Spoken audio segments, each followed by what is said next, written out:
I was sexually assaulted from the time I was 3 until I was 13. My sister's father began to touch me. He began to perform on me and things like that. And then when I turned about 10 or 11 is when he took my virginity. He came into my room. He was like, oh, let's play a game. And he started to say that I was his girlfriend. He would say like, you know, we're going to be together forever. And when I was 13 years old, I ran away. And this is when my father came to pick me up. And my father knew that I was being abused by my sister's father. He said, okay, I'm going to go hurt him. I'm going to protect you. But that same night that he got me is the same night that he also molested me. What he did was he came into my room and he began to like pull my pants down. After he had encounters with me, and he said he's really sorry.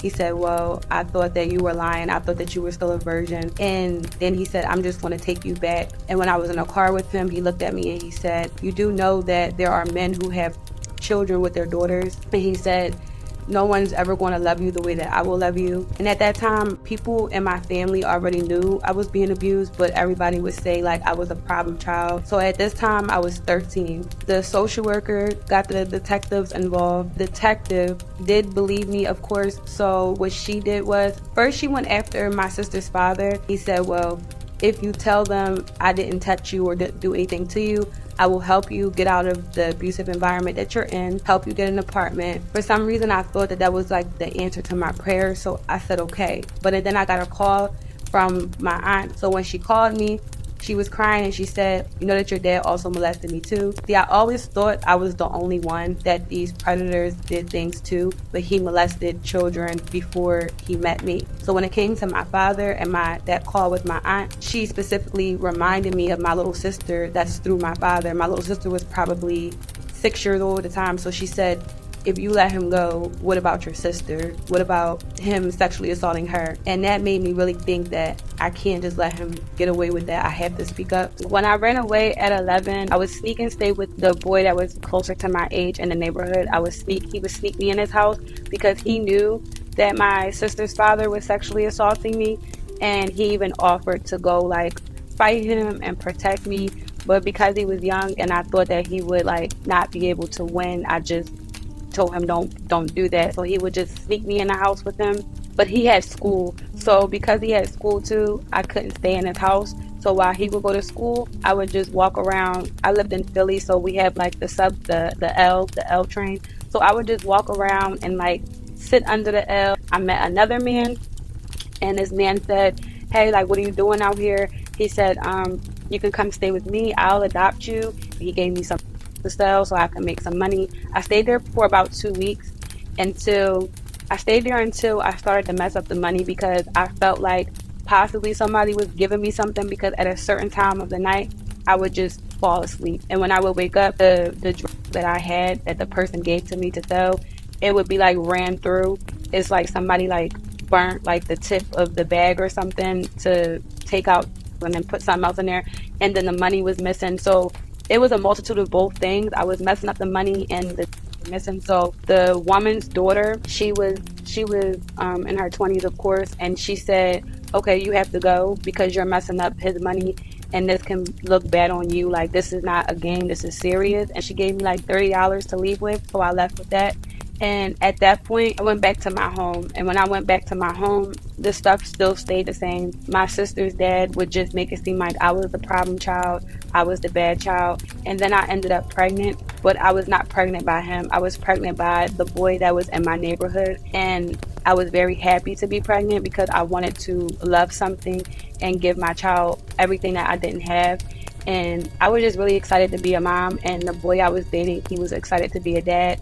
I felt two different ways. I felt one, freedom from being abused and not being told what to do and being able to just walk around and be outside. So I was homeschooled, but I wasn't allowed to be outside either. I wasn't allowed to play with the children, and I ended up staying with like different people and during those times. So for me, it was freedom. It was freedom from the people who were originally viewed to me. The boy that was my age was the only person that didn't harm me or cared about me, but his family tried to keep him from seeing me, so which forced me to have to find other people's houses to live in or ask somebody, can I stay with them? So it was freedom, but it was also fear, because I didn't want to be raped again. I didn't want to be told what to do again. I didn't want somebody touching me. I kept running into situations where men would grope me and touch me and do things to me that made me feel very uncomfortable. After I began running away, me and my boyfriend found out that I was pregnant. It was something that we actually did plan. We did plan it because of everything I was going through, and because he also felt like he wasn't loved like properly. So we both agreed that we would have a child and love our child. So I was happy. Everyone in the neighborhood heard rumors that I was pregnant.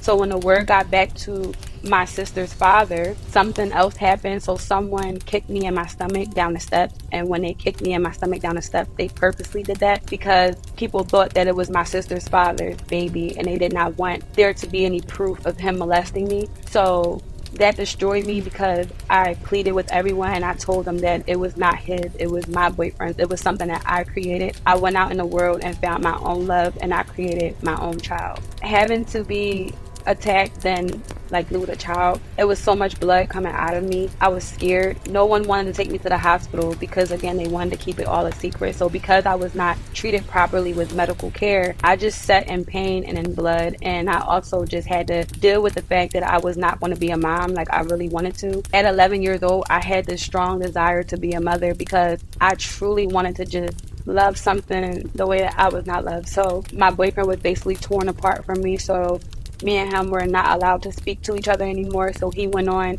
and created a new life. Of course, he was young. So I didn't go back to public school until I was 12, going on 13. So when I went back to public school, I would hear about him dating another girl, and that did hurt my feelings, but I just let it go, and I just continued on focusing on just trying to get out the house I was in. I didn't want to go to school.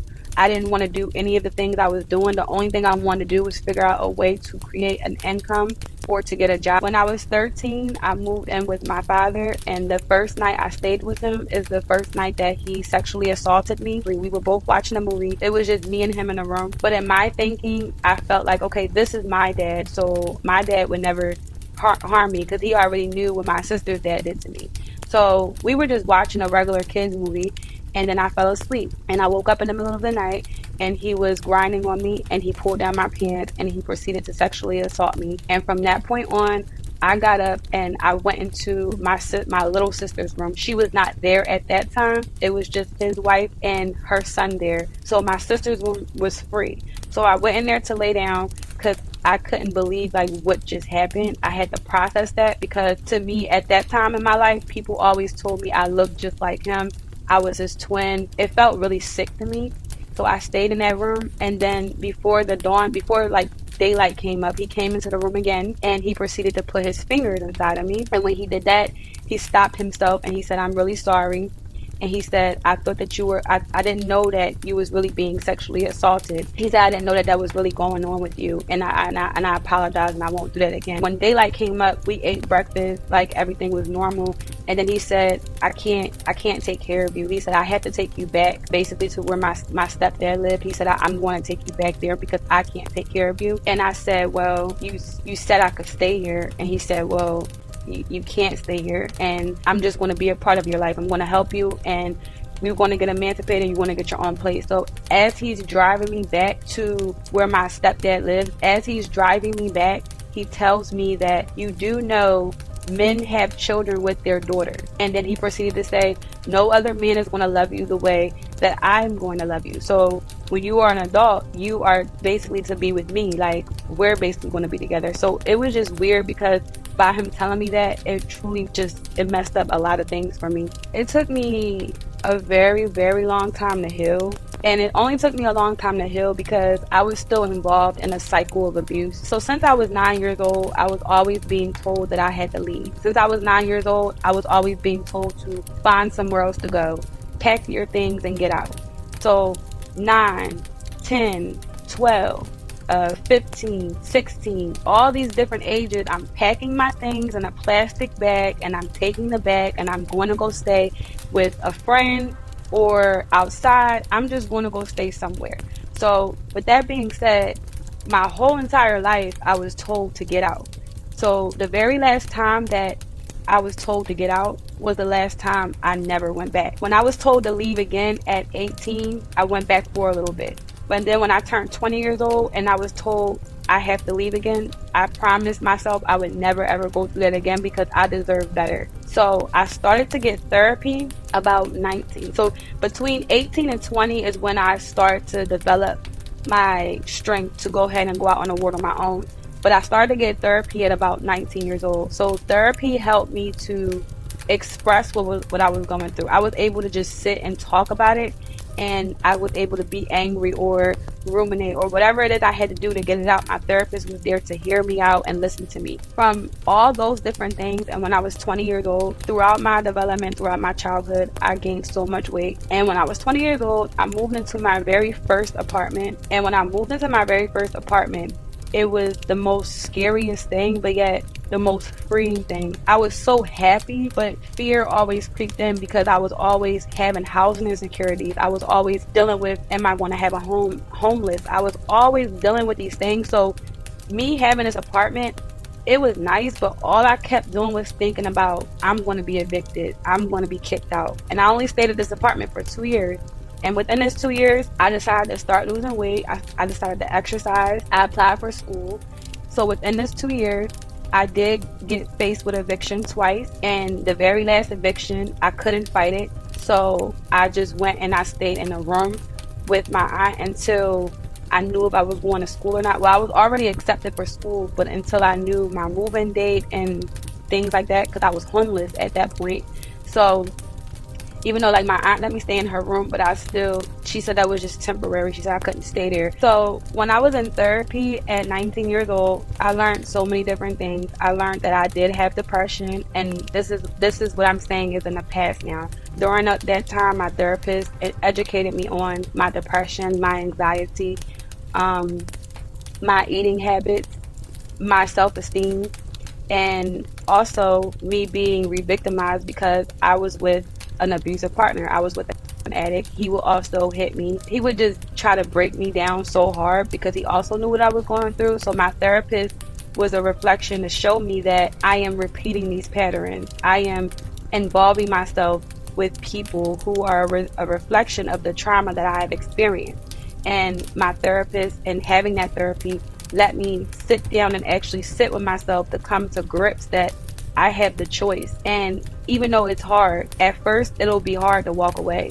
But once you start and once you get the momentum, it gets easier. So once I decided to break up with my ex addict, once I decided to leave him alone, once I decided to focus on myself, my life began to get better day by day, piece by piece. Yeah, so when you are sexually assaulted during your childhood, and I really love Freud. Freud is like someone who I truly look up to, and he talks about children and their erogenous zones and things like that. It can either be pleasurable or it can be a horrible experience. And because I went through all this type of abuse as a child, now when I am 18 years old, now that I'm a young adult out in the world, I had issues with in a personal relationship. I had issues with I had issues with PTSD, with being triggered and things like that. I developed all these different issues from the abuse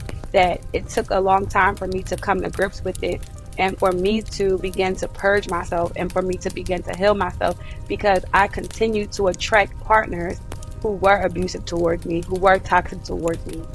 And it's a cycle of abuse. And the ACEs score states that the ACEs stands for adverse childhood experiences. What a child goes through, physical, sexual, emotional abuse, these things are 50% likely to be re-victimized and come up again in their life as an adult. And that science and those statistics was showing in my life, and the actions and the things that I was actually doing. My anger, I had anger, suicidal. I attempted suicide before. So I constantly went through these spells and these cycles of just going from highs to low. When I was processing these things with my therapist, I would ruminate a lot. I would constantly tell her exactly what a person did to me and how I felt. And she would constantly remind me, she would hear me out and let me express myself. But I could not distinguish personality disorders at that time. So when I'm processing these things with my therapist, I'm constantly telling her how I would treat people, what I would do to people. I would never abuse my child, or I would never do this. And it would just be a ruminating cycle until one day she explained to me, she really explained like what a narcissist is and what, those type of personality disorders are by just using a restaurant. She just used basically a restaurant as an example to me to help me understand the fact that when people want something, or if you want something, if you're going somewhere and you're excited to get it, but this person is basically just dangling it in front of your face. She expressed to me and showed me that me being a child and me wanting love, me reaching for that love, me begging for that love, it was normal. But the people that I was begging for it from and begging for change from, they were never going to give me that love as a restaurant. If you go there and you want something, you want a cheesecake or whatever, and you see it's on the menu, but they tell you we don't have it, and you go back every day and they still tell you they don't have it. It's the same thing. I see these people, I see these parents, I see that you're supposed to love me, you're supposed to protect me, and every day I'm asking them, why don't you do this? Then I'm going to my therapist and she's showing me that no matter how many times you ask and say why, it's not going to change. You can stay in that same cycle, or you can just put it down and move on. And that's what I had to do, because if I didn't put it down, I would have still kept going in circles, just asking them why, like, what is wrong with me for what is wrong with me for me to have both of my parents, treat me like that? What did I do for me to have to experience both sides of the fence as a bad dealing? Like I felt like at the time I was just dealt card that was not fair. I just felt like I was not able to live a normal life like other children my age, or other teenagers my age, other young adults had that support, even when, so I don't want to go on, but that's how I felt at the time. I graduated college. I had my master's degree in clinical social work. Right now I am a clinical counselor, and I'm also an author. I just wrote a book. I just wrote a trauma children's book, but we all have trauma. Well, everyone who has an inner child and who has experienced trauma, my book is for you, so that way you can know that you're not alone. And I'm also a coach. So I'm an author, I am a clinical counselor, and I'm also a coach to help people get to exactly where they want to be, because I have also done those steps and I know what it's like to go through different things. I wrote this book. It's called Trauma That Metamorphoses into a Butterfly. This is for any child that has already been abused sexually, verbally, physically, emotionally, any neglect. But also, we all have an inner child. So even though it's a children's book, it's for anyone who has experienced trauma. And it is available on Amazon. I would like to say to all the survivors out here, if you have experienced any trauma, it's not the end of your story. And you can metamorphose your trauma and you can heal. Healing is a lifelong journey. There's going to be constantly things that pop up that's new that you want to make better or fix or whatever, and that's fine. But as far as the deep-rooted pain, when you speak about it, you release it. If you take it to your grave, if you never talk about it, it stays there within you. And it comes up in places when you least expect it. When you suppress something, it's going to still come up. So I would say to all the survivors out there, don't be afraid. Don't let anyone silence you, because that's the type of world we live in. People don't want you to speak up about what you've gone through. But I would say speak about it. The more you speak about it, the more you're going to release it, and you're healing yourself. You're doing two things. You're healing yourself, but then you're showing other people who might look up to you, who might have had a similar experience. They might hear that you've gone through that, and you give them the courage now to go speak about their own pain, and for them to know I'm not alone. Because sometimes we think we're alone. That's how I felt when I was a kid. I felt like I was the only one going through this, but you're never the only one. The last thing I would like to discuss is, because like I stated, two of my abusers were in prison. One abuser was let go. There's a law that states that before an abuser is let go, the victim, that we are not victims, we are victors, but the victim is able to testify and speak their truth about the situation. I'm saying this because one of my abusers was let go, But my father is still in prison, and I had to go to court last year just to testify again. So I just want to say this, that if you are dealing with having your abusers come out or having to still go through this court process, I would also say speak to someone about that, get some kind of help, because that's another level of fear. Because at first for me, it was very fearful to know that, oh, he's out. I have one out and one in. And what if that one comes out next? So I lived in a place of fear for a while around that, but it's nothing to be afraid of, because there are laws to protect you. There are people to help you. So just reach out and see what the guidelines are. And yeah, I just want to say that, and just educate yourself around that. Reparenting yourself will give you back those same energies of having, a mother, a father, whatever it is that you may have lacked in your childhood. You can pour that energy back into yourself, because your brain does not know what is happening in real life and what is fake. So you can visualize anything you want, heal yourself, and know that you can be everything that you wanted to be, or everything that you wished you had. You can be that for someone else, but ultimately you can be that for yourself first. Be your own victorious lover of yourself. And when you love yourself fully, the universe, God, whatever you believe in, will give you that reflection. So my biggest thing to all the survivors is truly find a way to love yourself. It's the most freeing thing you will ever experience.